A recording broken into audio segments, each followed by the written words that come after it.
काफी interesting adjustment है dissolution से रिलेटेड। When an asset is used to settle a liability. अब ध्यान से देखना होने क्या वाला है। Asset is used to settle a liability का मतलब क्या होता है। अभी तक हमने जितने भी केसेस करे उसमें क्या हो रहा था कि जो भी आपकी लायबिलिटीज थी, creditors, bills payable, outstanding expenses, whatever may be the liability, या तो वो कैश में पे हो रही थी या वो कोई पार्टनर टेक ओवर कर रहा था। यस और नो? Yes sir. अगर वो कैश में पे हो रही थी तो जर्नल एंट्री थी रियलाइजेशन टू कैश और बैंक। अगर पार्टनर टेक ओवर कर रहा था तो उसकी एंट्री थी realisation to partners capital account. अब अगर मैं अपना कोई एसेट यूज कर रहा हूं लायबिलिटी सेटल करने के लिए, क्रेडिटर्स थे, मैंने उनको बोला कि यार मैंने आपके पैसे देने हैं, मेरे पास फर्नीचर पड़ा हुआ है, आप ऐसा करिए मेरा फर्नीचर ले लीजिए।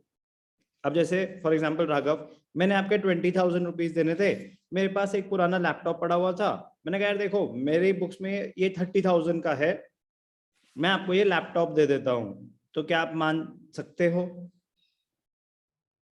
सो अगर मुझे लैपटॉप की रिक्वायरमेंट होगी तो हाँ। रिक्वायरमेंट होगी, और अगर आपको लगेगा कि हाँ ठीक है उतनी वर्थ है, तो आपको कोई फर्क नहीं पड़ता। Yes sir.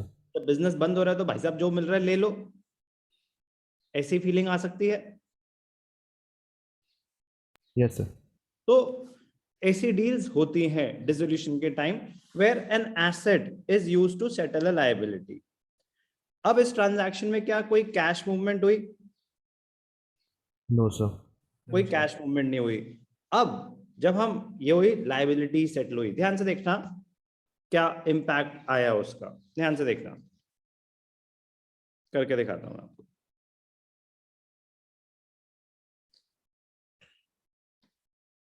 Realisation account,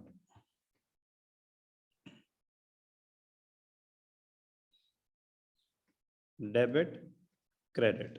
debit side पे आते हैं initially sundry assets, credit side पे लायबिलिटीज। आपने एसेट्स ट्रांसफर कर दिए, लायबिलिटीज ट्रांसफर कर दी। अब ध्यान से देखना, अगर लायबिलिटीज कैश में पे करते तो एंट्री होती टू कैश और बैंक, और अगर कोई पार्टनर टेक ओवर करता तो एंट्री होती टू पार्टनर्स कैपिटल अकाउंट, अगर उनकी पेमेंट होती तो।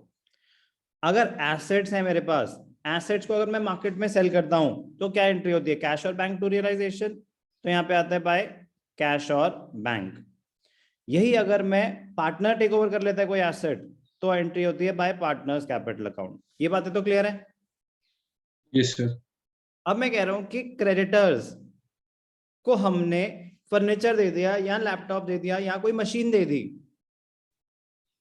क्या कोई पैसों की मूवमेंट हुई है? No sir. तो कैश अकाउंट तो इन्वॉल्व नहीं है। क्या पार्टनर ने कोई लायबिलिटी टेक ओवर कर दी है? No sir. पार्टनर भी इन्वॉल्व नहीं है, और ना ही एसेट बेच के कोई कैश आया, ना पार्टनर ने टेक ओवर करा एसेट। तो इसको कैसे दिखाएंगे? ट्रांजैक्शन समझ आ गई? Yes sir. ठीक है। इसकी होती है नो एंट्री, इसकी होती है नो एंट्री। ऐसा क्यों? कह रहे ओके आपने ट्रांसफर कर दिया एसेट, लायबिलिटी ट्रांसफर कर दी, यहां तक ठीक है। If an asset is used to settle a liability, उसके लिए कोई एंट्री पास नहीं होगी क्योंकि उसका नेट इंपैक्ट निल है। ना उसके अगेंस्ट कोई पैसे आ रहे हैं, ना उसके अगेंस्ट कोई पैसे जा रहे हैं, ना किसी पार्टनर की लायबिलिटी बढ़ रही है, ना किसी पार्टनर का एसेट बढ़ रहा है। तो ना कैश से रिलेटेड है ना पार्टनर से। कह रहे उतने से बस आप एडजस्टमेंट कर देंगे कि उतने के आपके क्रेडिटर्स गए, आपको देखना है बाकी कुछ बचे कि नहीं बचे। उतने से आपका वो एसेट गया, आपने देखना है बाकी कुछ बचा कि नहीं बचा। Concept, asset is being used to settle a liability, उस पर्टिकुलर पोर्शन की नो एंट्री होती है। बट इसमें वेरिएशंस आ सकती हैं कि उसने उसकी वैल्यूएशन, अब आपके जैसे फॉर एग्जांपल राघव, मैंने आपके 20,000 रुपीज देने थे, मैंने आपको लैपटॉप दिया, आपने कहा भैया देखो लैपटॉप ना 5 साल पुराना है, तो मैं इसकी वैल्यू 15,000 लगा सकता हूं, इससे ज्यादा नहीं, बाकी पेमेंट आपको करनी पड़ेगी। तो अब इस पोर्शन में asset is being used to settle a liability, yes sir. But क्या लायबिलिटी पूरी क्लियर हो गई उससे? No sir. तो क्या एडजस्टमेंट होगी? क्रेडिटर्स 15,000 से कम हो जाएंगे, लैपटॉप चला गया, बाकी 5,000 बचे, मेरे को आपको कैश में पे करने पड़ेंगे। Yes sir. तो सिर्फ उस 5,000 की ट्रांजैक्शन रिकॉर्ड करी जाएगी, रियलाइजेशन टू कैश और बैंक, और कुछ भी नहीं आएगा। समझ आया? Yes sir. तो लैंग्वेज आपको बड़े ध्यान से पढ़नी है, लैंग्वेज आपको बताएगी कि क्या हो रहा है, आपकी कोई एंट्री आएगी या नहीं आएगी। ध्यान से देखना। केसेस डिस्कस करते हैं। आपके पास फर्नीचर था, उसकी बुक वैल्यू थी 50,000, क्रेडिटर्स थे, उनकी बुक वैल्यू थी 35,000। Now case 1, creditors took over furniture in settlement of their claim. ध्यान से देखना।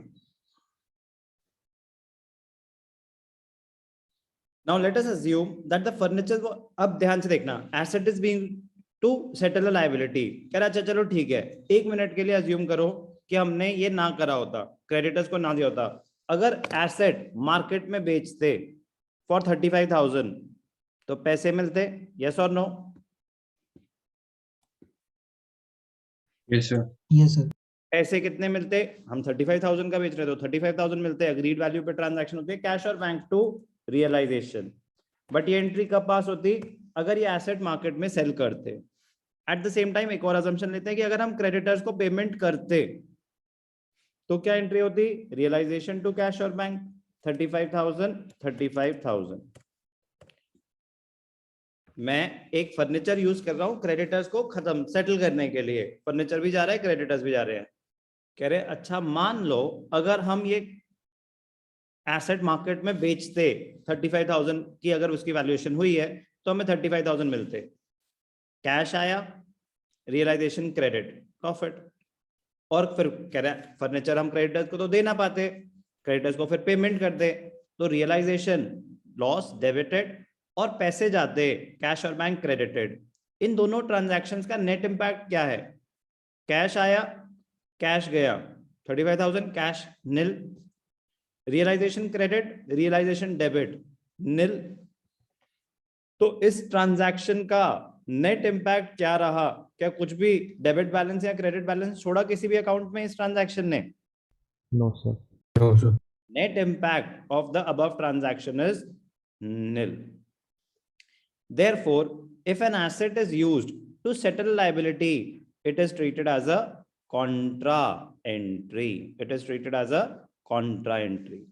It is not shown in the realization account, although its impact is taken into account, into consideration. Its impact मतलब उतने से asset गए, उतने से आपकी क्रेडिटर्स लायबिलिटीज गई। The respective asset and liability cease to exist in the books. तो ये केस बनता कि क्रेडिटर्स पूरे सेटल हो गए, उन्होंने फर्नीचर ले लिया, फर्नीचर आपकी बुक्स में 50 का था, उन्होंने रियलाइजेशन के time transaction is recorded at book value और अग्रीड वैल्यू। सब बुक वैल्यू, रियलाइजेशन के time, Sir, agreed value. Sorry sir, agreed value. Realisation के टाइम बेटा अग्रीड वैल्यू होती है। when you are closing the accounts, when you are transferring the balances to their respective accounts, then book value, realization के time agreed value। तो furniture की value realisation के time तो 35,000 ही थी और 35,000 के क्रेडिटर्स गए, तो फर्नीचर भी गया, क्रेडिटर्स भी गए। केस 1। क्या वेरिएशन हो सकती है इसमें? तो ध्यान से देखना। केस 2 सेम एडजस्टमेंट का। Case 2, creditors took over half the furniture in settlement of their claim.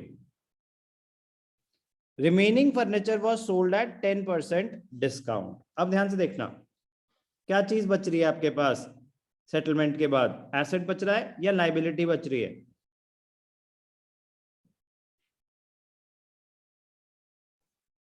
Asset. Asset बच रहा है। तो जो चीज आपके पास ज्यादा है, जो चीज बच रही है, उसका वर्किंग नोट बनाना चाहिए। तो हमारे पास फर्नीचर बच रहा है, तो ध्यान से देखना वर्किंग नोट में कैसे दिखाओगे। तो furniture, half of the furniture, half मतलब 50%। टोटल फर्नीचर कितने का था? 50,000 का, तो हाफ कितने का हो जाएगा? 25,000 का। Half of the furniture was used to settle liability against creditors. Creditors तो मेरे 35,000 के थे, लेकिन हाफ फर्नीचर देके ही सेटल हो गए। Creditors took over half of the furniture and settlement of their claim. तो लैंग्वेज क्लियर है कि क्रेडिटर्स पूरे खत्म हो रहे हैं या क्रेडिटर्स कुछ बच रहे हैं? सर खत्म हो रहे। वेरी गुड, क्रेडिटर्स पूरे खत्म, हाफ ऑफ द फर्नीचर खत्म। तो इस पोर्शन की नो एंट्री, इस पोर्शन की नो एंट्री, क्योंकि asset is being used to settle a liability. But remaining furniture was sold at 10% discount. Remaining बचा कितना? 25,000 का बचा था, डिस्काउंट कितना? 10%। तो आपके पास कितने पैसे आ जाएंगे? 22,500। ये क्या हुआ? Sold for cash. तो इसकी नो एंट्री होगी या ये ट्रांजैक्शन रिकॉर्ड होगी? रिकॉर्ड हो क्या जर्नल एंट्री होगी इसकी? फिर cash bank account debited to realisation. Very good, cash और बैंक टू रियलाइजेशन। कितने पैसे आए? 22,500। बट जितना portion asset used to settle liability था, उसकी क्या होगी? No entry. समझ आया? सर क्रेडिटर्स ने 35,000 के लिए वो एक्सेप्ट कर लिया था फर्नीचर। देखा ना, क्वेश्चन ने मुझे बताया creditors took over half of the furniture in settlement of their claim. अरे कोई बात नहीं, हाफ फर्नीचर मुझे दे दो, अकाउंट क्लोज हुआ। Okay sir. क्वेश्चन मुझे बताएगा। एक और केस करते हैं आइडिया लेने के लिए कि और क्या क्या हो सकता है। सेम बुक वैल्यू फर्नीचर की 50,000 है, क्रेडिटर्स 35,000 है। Creditors agreed to take over furniture at a value of 30,000 in part payment of their claim. इसका मतलब क्या था? एक हमने केस करा कि क्रेडिटर्स ने बोला ठीक है जो भी फर्नीचर है दे दो, सेटलमेंट हुई, तो क्रेडिटर्स भी गए, फर्नीचर भी गए। एक केस हमने करा कि जिसमें फर्नीचर की वैल्यू ज्यादा थी, क्रेडिटर्स ने कहा कि चलो हाफ हमें दे दो, बाकी आप जो मर्जी करो, तो उसमें एसेट बेच के कुछ पैसा आया। एक ऐसा हो सकता है कि क्रेडिटर्स ने कहा ना, मैं तो इसकी वैल्यू सिर्फ 30,000 लगाता हूं, बाकी मुझे पैसे चाहिए। तो इसमें किस चीज की वैल्यू ज्यादा है, एसेट की या लायबिलिटी की? लाइबिलिटी। करेक्ट। तो वर्किंग नोट में आप क्या बनाएंगे? लायबिलिटी का वर्किंग नोट बनाएंगे छोटा सा। क्रेडिटर्स कितने हैं आपके पास? 35,000। उसमें से कितने का सेटलमेंट एसेट के थ्रू हो रहा है? 30,000। बाकी कितना बच रहा है? 5,000। 30,000 के क्रेडिटर्स ने क्या करा? Took over furniture, part of the furniture या entire furniture? Entire furniture. Creditors agreed to take over furniture at a value of 30,000। मतलब उन्होंने कहा भाई साहब ये फर्नीचर हम ले रहे हैं पूरा का पूरा, बट इसकी वैल्यू हम लगा रहे हैं 30,000 in part payment of our claim. तो इसका मतलब इससे हम 30,000 की अपनी लायबिलिटी सेटल कर रहे हैं, लेकिन फर्नीचर बचेगा आपके पास या पूरा गया? बोलो। पूरा गया। वेरी गुड, पूरा गया। क्रेडिटर्स 30 के गए, फर्नीचर पूरा गया, तो इस पोर्शन की क्या हो जाएगी? No entry. और 5,000 का क्या होगा? It will be paid in cash. तो उसकी एंट्री क्या होगी? रियलाइजेशन टू कैश और बैंक। 5,000। कोई भी डाउट? No sir. सर बोलो। सर अब जैसे हमने सेकंड केस में 25,000 का फर्नीचर 35,000 की क्रेडिटर से सेटल किया, सर इम्पैक्ट तो सर जो हमें 10,000 का तो प्रॉफिट हुआ ना, वो तो रियलाइजेशन अकाउंट ऑटोमेटिकली ले लेता है ना, क्योंकि रियलाइजेशन में जब आपने क्रेडिट करे होंगे बाय सन्ड्री लायबिलिटीज, तो क्रेडिटर्स दिखाए होंगे 25,000। Yes sir. और डेबिट करे होंगे टू सन्ड्री एसेट्स 50,000, जिसमें से हाफ चले गए। तो अगर हम सिर्फ हाफ की बात करें तो रियलाइजेशन में डेबिट हुआ था 25, क्रेडिट हुआ था 35। तो ऑटोमेटिकली रियलाइजेशन अकाउंट ये सारे प्रॉफिट और लॉस ले लेता है, मुझे कुछ भी नहीं करना। तो 10,000 एक्सेस क्रेडिट्स आ रहे हैं। Okay sir. तो वो ऑटोमेटिकली वो प्रॉफिट जब हम फाइनलाइजेशन करेंगे, क्लोज करेंगे रियलाइजेशन अकाउंट, जब क्लोजिंग बैलेंस निकालेंगे प्रॉफिट हुआ या लॉस, तो वो 10,000 ऑटोमेटिकली वहां पे एड अप हो चुका होगा। Okay sir. Very important adjustment when an asset is used to settle a liability.